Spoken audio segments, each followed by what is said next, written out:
अधिकारी महोदय, तहसील नागदा, जिला उज्जैन, मध्य प्रदेश। विषय शासकीय विद्यालयों की समस्याओं का समाधान करने हेतु। महोदय, कोरोना महामारी के कारण विगत 6 माह से विद्यालय बंद हैं। शासन की स्पष्ट नीति न होने के कारण सभी शिक्षण संस्थाओं तथा शिक्षण संस्थाओं में कार्यरत शिक्षक व कर्मचारियों की आर्थिक स्थिति बहुत ही दयनीय हो चुकी है, जिसे शब्दों में व्यक्त नहीं किया जा सकता है। शासन और प्रशासन ने समाज के लगभग प्रत्येक वर्ग को किसी न किसी रूप में सहायता दी है, किंतु राष्ट्र निर्माण के इस प्रमुख कार्य में संलग्न संस्थाओं एवं उनमें कार्यरत शिक्षक व कर्मचारियों की घोर उपेक्षा और अनदेखी की गई। देश के प्रकाश में तथा मध्य प्रदेश शासन स्कूल शिक्षा उप सचिव के पत्र क्रमांक F54 2020 भोपाल दिनांक 4 सितंबर 2020 के द्वारा निर्देशित किया गया है कि लॉकडाउन अवधि में केवल मासिक शिक्षण शुल्क ही विद्यार्थियों पर संधारित किया जाएगा, जिसका हम सभी विद्यालय पालन करने हेतु कृत संकल्पित हैं, किंतु हमारे अभिभावक अभी भी विस्मित हैं। अतः हम आपसे विनम्र आग्रह करते हैं।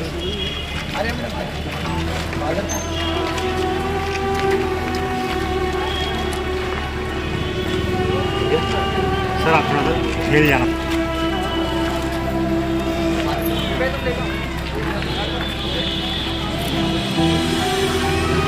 संगठन की नागदा की ओर से हमें एक ज्ञापन आज प्राप्त हुआ है, जिसमें जितने भी प्राइवेट स्कूल ऑपरेट उनकी तरफ से कुछ मांगे रखी गई हैं। कोरोना महामारी से शालाएं भी प्रभावित हुई हैं और पढ़ने वाले बच्चे भी प्रभावित हुए हैं। कुछ समय पहले हमारी एक पहल थी प्रशासन की, हम दोनों अभिभावक और प्राइवेट स्कूल संचालक के सामने बैठा के जो भी इशूज़ हैं सॉल्व करने की कोशिश करें। उसी के बाद में फिर ये अभी ज्ञापन मिला है, इसमें जो स्कूल्स समस्याएं महसूस कर रहे हैं, झेल रहे हैं, उस संबंध में भी हमने लिया कि प्रति वर्ष 10% हम फीस बढ़ाते हैं, ऐसा शासन को सब जानकारी है। चूँकि हाईकोर्ट ने निर्धारित करा है कि इस साल हम 10% फीस की वृद्धि नहीं करेंगे, तो कहीं ना कहीं एक मोटा बल्क में अमाउंट हम सेक्रीफाइस करने के लिए तैयार हैं। शासन ने बोला प्रैक्टिकल नहीं कराने, प्रैक्टिकल कराएंगे पर फीस नहीं लेना, नहीं लेंगे। एग्जाम होंगे, टेस्ट होंगे, फीस नहीं लेना, नहीं लेंगे।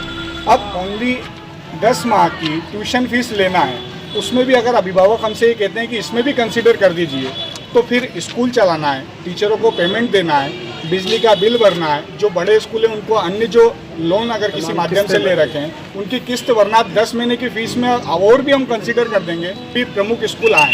अगर अभिभावक हमारे ऊपर अनावश्यक रूप से प्रभाव डालता है या दबाव बनाता है, तो ये विद्यालयों ने निश्चित करा है कि हम या तो हम उनको टीसी दे देंगे। फिर आप हमसे ये मत बोलिएगा कि सर टीसी, क्योंकि जब पेरेंट्स हमारे यहाँ पढ़ाने नहीं चाहता है, हमको मिनिमम शुल्क भी नहीं देना चाहता है, तो फिर हम उसको पढ़ाएं कैसे? के पूंजीपति लोग हैं, सबकी दुकानें, सबकी प्रतिष्ठित महात्मा गांधी मार्ग, जवाहर मार्ग के लोग थे। वो लोग जितने भी उस दिन 5-10 लोग जो बोल रहे थे, उसमें कोई भी मध्यम वर्गीय परिवार या इस टाइप से नहीं था। और उसके बाद भी आप लोगों के प्रशासन का, हम स्कूल संस्कारों ने हमेशा सहयोग करा है सर। आप बीआरसी सर से पूछना, बीआरसी सर का जब जिस स्कूल पे ऐसा आता है कि गरीब बच्चा है या इसकी सामान्य तौर पर हम फसल खराब हो गई, चलो ठीक है गेहूँ की फसल में दे देना साहब, हमारे पास अभी पैसा नहीं है, 2 महीने बाद यूँ भी कंसिडर कर। दौर चल रहा है, इस दौर में लोगों ने अपने अपने तरीके से कई प्रकार की भ्रांतियाँ पाली है। आज हम लोग सभी अशासकीय स्कूल के संचालक लोग यहाँ पर इकट्ठे हुए थे और एसडीएम साहब से निवेदन किया है, उनको ज्ञापन दिया है। ज्ञापन के माध्यम से हमने उनको बताया है कि लगातार पिछले 4 महीनों में 16 मई का एक आदेश है, उसके बाद में 31 जुलाई का एक आदेश है, 4 सितंबर का आदेश है, 20 सितंबर का आदेश है। इस प्रकार से लगातार आदेश है और उन सभी आदेश में यह कहा गया है कि इस लॉकडाउन की अवधि में, कोरोना काल में, सभी स्कूल संचालक बच्चों से केवल ट्यूशन फीस चार्ज करें।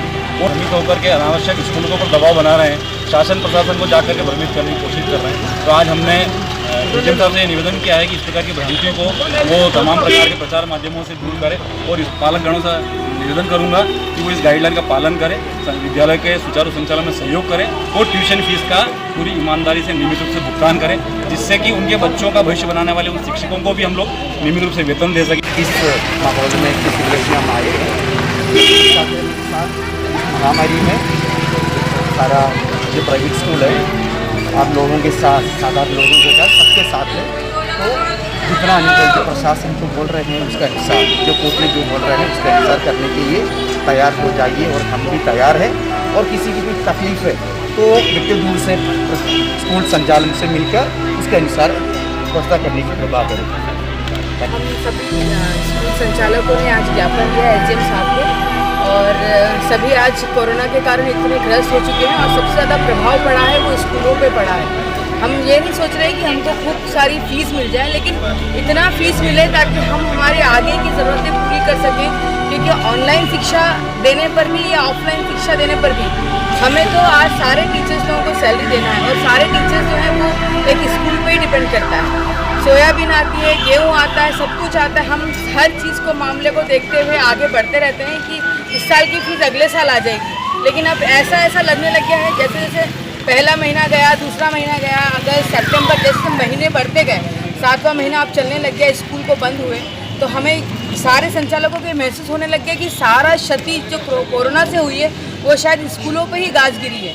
तो पेरेंट्स, एक भी पेरेंट्स स्कूल की फ़ीस भरने को तैयार नहीं हो रहा है। आज हमें बच्चों का भविष्य भी ख़राब नहीं करना है, क्योंकि जहाँ शिक्षा है वहाँ पे सब कुछ है, तो बच्चों को भी शिक्षा का अधिकार मिल सके, और हमारे टीचर जो शिक्षा देते हैं उनको भी उनको अधिकार मिलना चाहिए। क्योंकि अगर हम हमारे घर के बर्तन नहीं बेच सकते, हम कुछ नहीं कर सकते, हमारे पास में अभी ऐसी नौबत आ गई है कि शायद कटोरा लेके जाना पड़ेगा पेरेंट्स लोगों के पास में कि गेहूँ आ गया है, सोयाबीन आ गई, जबकि इस साल सबसे अच्छे गेहूँ मेरी उम्र के पिछले साल की फीस अभी तक नहीं आई है। अगर आज दिया है हमने ज्ञापन, ये सैटरडे तक हम उस चीज़ को निभाएंगे।